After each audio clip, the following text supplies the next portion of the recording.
we are going to talk about weekend food binges and weight loss. Does eating a shitload of food at the weekend undo your progress for the rest of the week? Now, this is a common thing for clients to come up and say, because they might say, look, I'm on a very low calorie diet and for some reason I'm not losing weight. There's probably something wrong with me. My metabolism is probably broken. That's a common one. But then when you go over their food recall, you see that at a weekend they're actually going on a seafood diet, i.e. seafood and eat it. Now, it is common for people to eat more food at weekends, especially if they're working Monday to Friday during the week.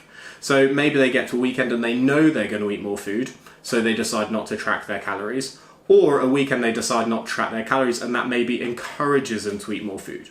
We know that tracking calories can help keep people accountable and therefore encourage a decrease in caloric intake. So getting to a weekend and deciding, fuck it, I'm not going to track, may encourage people to eat more.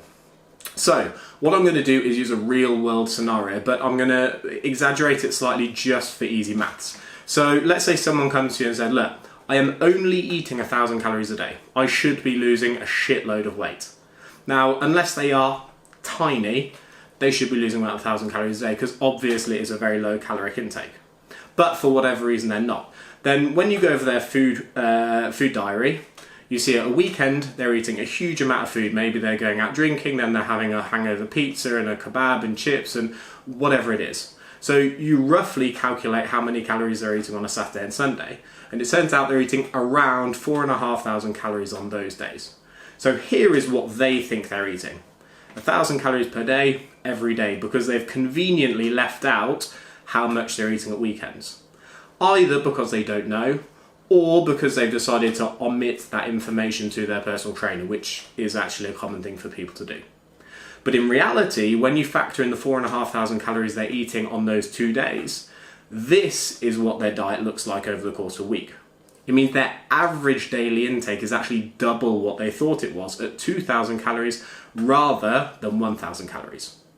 Now, we know from the recent video I did on alternate day fasting that weekly caloric intake is a more pertinent indicator of weight loss, because you can kind of cycle your calories how you wish on a day-to-day basis, assuming your weekly total is where it needs to be. So for example, if you want high calorie days and low calorie days, that's fine. If at a weekend you want to eat more food, again, that's fine, as long as you take it into context and your total calories over the course of a week are where they need to be. So yes, weekend calories can undo your progress. And for people that get to a weekend and think, fuck it, cheat meal time, binge eat and eat whatever they can, it often really will undo progress and even cause regression.